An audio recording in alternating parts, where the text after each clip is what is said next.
अस्सलाम वालेकुम। तो कैसे आप सभी, उम्मीद करती हूँ आप लोग बहुत अच्छे से होंगे। तो आज के इस वीडियो में आप लोग को दिनियात अव्वल एंड दिनियात दोम के इंपॉर्टेंट क्वेश्चंस कराने वाली हूँ, जो कि आप लोग के 20 जनवरी के एग्जाम में काम आएंगे। तो चलिए वीडियो को स्टार्ट करती हूँ और आप सभी को इंपॉर्टेंट क्वेश्चंस करा देती हूँ। और एक चीज़, ये सभी स्ट्रीम्स के लिए है, साइंस के लिए भी है, कॉमर्स के लिए भी है, आर्ट्स के लिए भी है और इस्लामियत के लिए भी है, ठीक है। सो सभी स्ट्रीम्स के स्टूडेंट ये वीडियो वॉच करेंगे। तो चलिए यहाँ पर आप लोग देखिए, ये क्वेश्चन जो है दिनियात अव्वल में भी और दिनियात दोम में भी काम आएगा। सारा क्वेश्चन सेम ही होता है, बस कुछ क्वेश्चन इसमें पूछ दिया जाता है दिनियात अव्वल में, कुछ क्वेश्चन दिनियात दो में पूछ दिया जाता है, लेकिन यही सब क्वेश्चन मिला जुला कर पूछा जाएगा। क्लियर? तो किस टाइप के क्वेश्चन है ये आप लोगों को समझना, और कौन कौन इंपॉर्टेंट क्वेश्चन है ये आप लोगों को देखते चलना है। और इन सभी का PDF आप लोग को टेलीग्राम पर मिल जाएगा, वहाँ से आप लोग डाउनलोड कर लेंगे।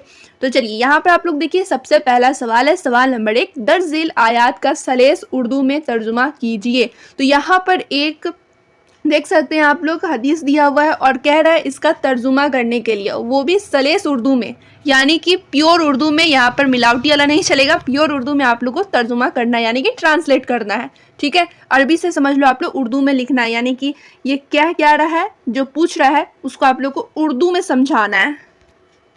यानी कि क्वेश्चन अरबी में है, लेकिन आप लोग को समझना उर्दू में और लिखना इसका उर्दू में है जवाब। समझ रहे हो आप लोग? तो चलिए यहाँ पे आप लोग देख लीजिए, इसको आप लोग तर्जुमा भी कर लेंगे।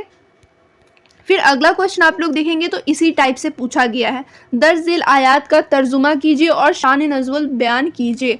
तो यहाँ पर भी उसी टाइप का क्वेश्चन है। सबसे पहले यहाँ पर आप लोग क्या करेंगे, इसका आप लोग तर्जुमा कर लेंगे। ये जो आयत है इसका आप लोग क्या करेंगे, तर्जुमा कर लेंगे, उसका शान नज़ुल बयान कर देंगे, ठीक है। इसी तरीके से आप लोग देखोगे तो एक दो क्वेश्चन और पूछा गया है। तो क्वेश्चन यहाँ पर आप लोग समझिए क्या है, दर्ज झेल आयत का सलेस उर्दू में तर्जुमा करना है। फिर से यहाँ पर एक आयत दिया हुआ है और इसको सलेस उर्दू में तर्जुमा करना है, ठीक है। तो चलिए आप लोग कर लेंगे। फिर एक और देखिए क्वेश्चन यहाँ पर, ये भी इंपॉर्टेंट क्वेश्चन है, इसमें से कोई एक क्वेश्चन आप लोग एग्जाम में पूछ देगा। तो क्वेश्चन क्या है, दर्ज झेल आयत का सलेस उर्दू में तर्जुमा कीजिए। बस आयत चेंज हो रहा है और जो फॉर्मेट है वो सब चीज़ आप लोग देख सकते हैं सेम ही है। बस यहाँ पर जैसे ये आयत दिया हुआ है तो आप लोग के एग्जाम में हो सकता है ये नहीं आकर ये आ जाए, ठीक है। एग्जाम में हो सकता है ये क्वेश्चन ना आकर ये आ जाए। तो ये सारे क्वेश्चन आप लोग को पढ़ लेने हैं, ज़्यादा लॉन्ग तो नहीं है, सब शॉर्ट में आप लोग के एग्जाम में पूछे जाएंगे। 5-5 नंबर वाले में ये क्वेश्चन दे दिया जाएगा। ये जो क्वेश्चन अभी मैं कराई हूँ ये सब दिनियात अव्वल में भी और दिनियात दो में भी पूछे जा सकते हैं, ठीक है। ये दोनों के लिए था। अब मैं यहाँ पर दिनियात अव्वल कुछ क्वेश्चन करा देती हूँ, उसके तो आइए पहले यहाँ पर मैं दिनियात अव्वल के क्वेश्चंस कराती हूँ, उसके बाद दिनियात दोम के भी क्वेश्चंस कराऊंगी। यानी कि एक वीडियो से आप लोगों के 2 सब्जेक्ट्स की तैयारी होने वाली है। वीडियो को पूरा आप लोग ज़रूर देखेंगे। इस वीडियो में सिर्फ इंपॉर्टेंट क्वेश्चंस कराया जाएगा। क्लियर? तो चलिए यहाँ पे सबसे पहला सवाल है, मंदरजा झेल इबारत का मफहूम अच्छी तरह वाज़े कीजिए, ठीक है। तो यहाँ पे आप लोग देख सकते हैं नीचे इबारत दिया हुआ है, इसका मफहूम बयान करना है। जैसे यहाँ पे देखिए क्वेश्चन अलिफ में दिया हुआ है और इसका जवाब अरबी में दिया हुआ है। इसको आप लोग एक तरह से कहा जा सकता है ट्रांसलेट करना है, कह क्या रहा है ये। तो यहाँ पे देखिए इसका मफहूम क्या होगा, अरबी में दिया हुआ है, इसका मफहूम क्या होगा। तो यहाँ पे मेंशन है, क्या तुम दोनों अंधी हो, क्या तुम दोनों इसको नहीं देखते, यानी अगर वह अंधा है तो तुम दोनों तो अंधी नहीं हो। यानी कि इसका मफहूम ये बना। इसी तरीके से बे क्वेश्चन दिया हुआ है अरबी ही में और यहाँ पे इसका मफहूम भी नीचे दिया हुआ है। यहाँ पे आप लोग देख सकते हैं मफहूम भी दिया हुआ है। और यहाँ पे आप लोग देख रहे होंगे क्वेश्चन तो एक ही लाइन में, लेकिन इसका जवाब आंसर यानी कि बहुत ज़्यादा ही लिखा हुआ है। मफहूम में आप लोग को अच्छी खासी लिखनी होती है। यहाँ पे आप लोग देख सकते हैं जैसे ऑप्शन अलिफ में, यानी कि क्वेश्चन जो अलिफ था उसका आंसर आप लोग देख सकते हैं यहाँ से स्टार्ट होकर पूरा यहाँ तक है, ठीक है। तो एक क्वेश्चन आप लोग देख रहे होंगे इतनी लंबी दी हुई है, समझ रहे हो आप लोग। और पहले क्वेश्चन में 3 क्वेश्चन है, यानी ये तो आप लोग का हेडिंग हो गया, उसमें 1, 2, 3 क्वेश्चन है। तीनों क्वेश्चन का आंसर आप लोग को नीचे मिलने वाला है।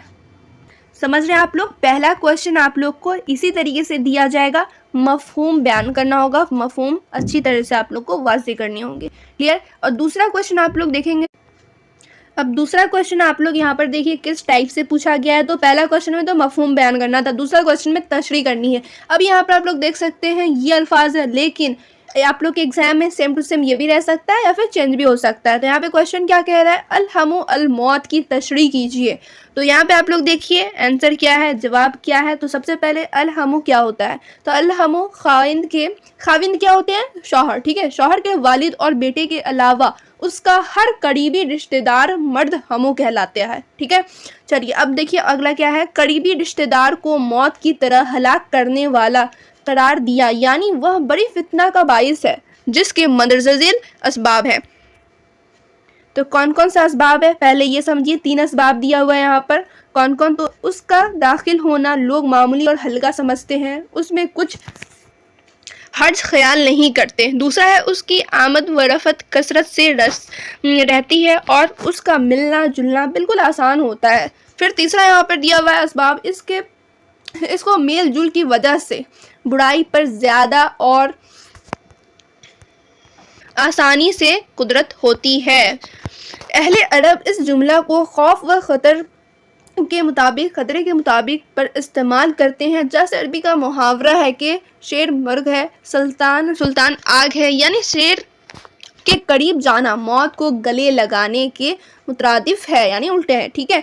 और उसको मेल जुल की वजह से बुराई पर ज़्यादा और आसानी से कुदरत होती है। तो ये 3 असबाब थे, तीनों असबाब आप लोग याद रखना। फिर देखिए इसी में कहा गया है अहले अरब इस जुमला को खौफ व खतर के मुकाम पर इस्तेमाल करते हैं। जैसे अरबी का मुहावरा है कुछ इस तरीके से कि शेर मुर्ग है, सुल्तान आग है, यानी शेर के करीब जाना मौत को गले लगाने के मुतरादिफ है, यानी कि एक जैसा है, ठीक है। और बादशाह की करीब आग की तरह तबाह किन है, ठीक है। चलिए इसी में देखिए उसके कहने का मतलब ये है कि तुम उससे बच जाओ। यहाँ भी रसूल अल्लाह सल्लल्लाहु अलैहि वसल्लम ने उससे बचाने की खातिर उसको मौत से ताबीर फरमाया है। तो ये था इस क्वेश्चन का आंसर। आई होप आप लोगों को समझ में आया होगा। फिर देखिए अगला क्वेश्चन है, यहाँ पे देख सकते हैं कुछ अरबी के लाइन दिए हुए हैं और इसको कह रहा है कि तर्जुमा करने के लिए, ठीक है। ये देख सकते हैं दिया हुआ है और ये कुरान ही में से निकाला जाता है। आप लोग अगर अरबी जानते होंगे तो एकदम इजी वे में तर्जुमा कर सकते हैं। एक तरह से ये देखा जाए इसमें क्या क्या करना है वो क्वेश्चन पढ़ के समझ में आएगा। तो देखिए क्वेश्चन में है मंदजा बाला हदीस का तर्जुमा कीजिए, यानी कि जो दिया हुआ ये हदीस इसका तर्जुमा कीजिए और बताइए कि निकाह से पहले मखतूबा को देखना जायज़ है या नहीं, यानी कि अज़्र शरक कैसा है, हदीस में लफ्ज़ शिया का क्या मतलब है, वाज़े कीजिए। तो यहाँ पे आप लोगों को समझ में आया, एक हदीस है, इसको सबसे पहले क्या करना है, समझाना है, तर्जुमा करना है क्या कह रहा है, उसके बाद जो दूसरा क्वेश्चन है उसका जवाब देना है, ठीक है। और ये आप लोग के 10 नंबर में पूछे जाने की उम्मीद है, इसलिए ये क्वेश्चन आप लोग एकदम अच्छे से करके जाना, इससे सवाल पूछे जाते हैं एग्जाम में।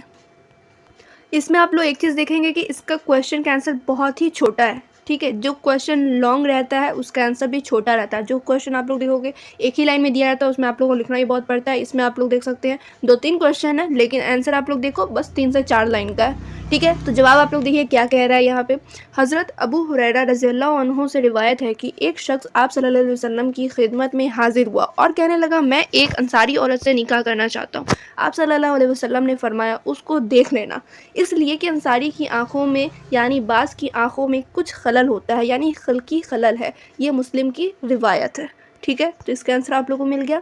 फिर देखिए अगला क्वेश्चन उसी तरीके का है, यानी कि इसी में का, ठीक है, अलग से नहीं है, उसी में का जो दूसरा सवाल पूछा गया था वही है। निकाह से पहले मखतूबा को देखना अज़्र शरक कैसा है, तो कैसा है यहाँ पे आप लोग देख लेंगे, समझ लेंगे, अपना पढ़ लेना। फिर देखिए अगला क्वेश्चन है, मर्द और औरत के सतर की तहदीद कीजिए और उसके हुक्म शरई को तहरीर कीजिए। तो ये भी काफ़ी इंपॉर्टेंट क्वेश्चन है, ये भी आप लोग ज़रूर पढ़ के जाना।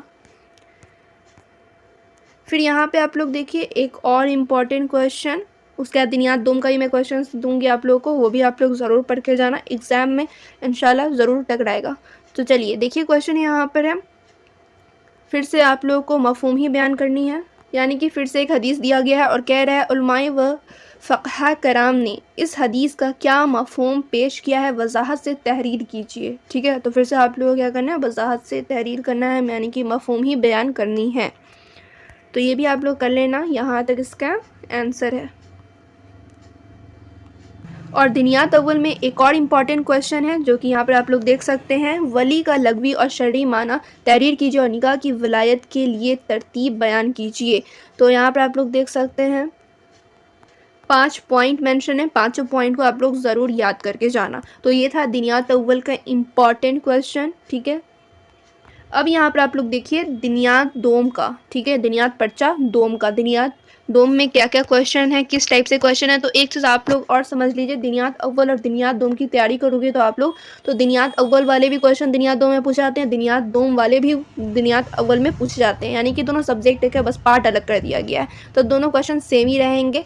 जैसे आप लोग देख सकते हैं दिनियात दोम में भी इसी टाइप का क्वेश्चन है, किस औरत से निकाह करना पसंदीदा करार दिया गया है, ठीक है। आप लोग देख रहे हो यही क्वेश्चन दिनियात अव्वल में इसी टाइप के क्वेश्चन पूछे गए थे। तो यहाँ पे आप लोग देख सकते हैं, जिस औरत से निकाह करना चाहे तो उसमें मंदरजा झील खुसलते यानी कि उसमें होनी चाहिए, पसंदीदा करार दिया गया है। तो कौन सी ख़ास बातें हैं, तो एक दीनदार होनी चाहिए, सेकंड नेक इखलाक रखती हो, हसीन हो, महर कम हो, ठीक है।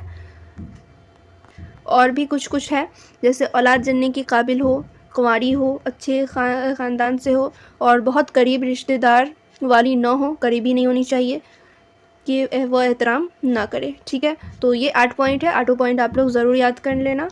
और ये आप लोग के ऑब्जेक्टिव में पूछे जा सकते हैं, इसलिए आप लोग को मालूम ही नहीं चाहिए। इसी तरीके का दूसरा क्वेश्चन आप लोग देख सकते हैं।